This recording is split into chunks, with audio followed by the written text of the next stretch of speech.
20 जून को जारी Assam demolition draft पर सुझाव, ऐतराज और प्रस्तावों के लिए देश के मुख्य चुनाव आयुक्त की अगुवाई में चुनाव आयोग की टीम की गुवाहाटी में 3 दिन की सुनवाई। विपक्षी दल इस मसौदे को बीजेपी के हिसाब से बता रहा है। ऐतराज इस बात पर है कि इसके कुछ बिंदु 2011 की जनगणना के हिसाब से ना होकर 2001 के हिसाब से हैं। असम विधानसभा की 125 और लोकसभा की 14 सीट बरकरार हैं, लेकिन सीमाएं बदल दी गई हैं। इसीलिए राजनीतिक इरादों को लेकर सवाल उठ रहे हैं। जैसे कालियाबोर सीट कांग्रेस के गढ़ रही है और ये 2 बार के सांसद कांग्रेस के गौरव गोगोई की सीट है। इसे फेरबदल करके काजीरंगा बना दिया गया है, लेकिन ये अकेली सीट नहीं है जिसे लेकर इस तरह के आरोप लग रहे हैं।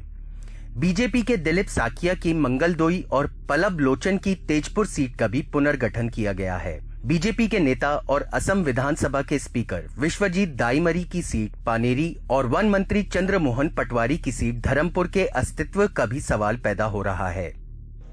अगर मसौदे को अंतिम रूप दे दिया गया तो असम के मुख्यमंत्री हिमंता बिस्वा शर्मा की जालू कबारी सीट भी 3 हिस्सों में बंट जाएगी। हिमंता बिस्वा शर्मा 2001 से इस सीट की नुमाइंदगी कर रहे हैं।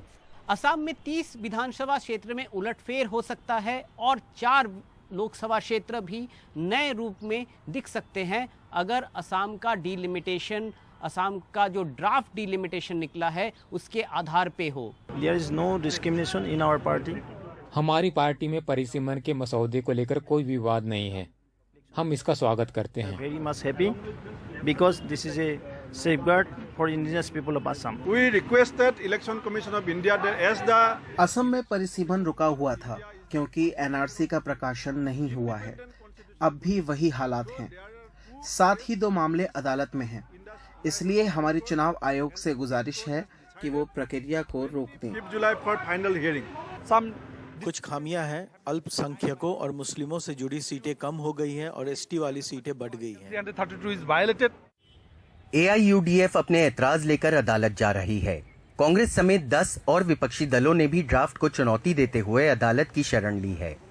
गुवाहाटी से रत्नदीप चौधरी की रिपोर्ट, NDTV इंडिया।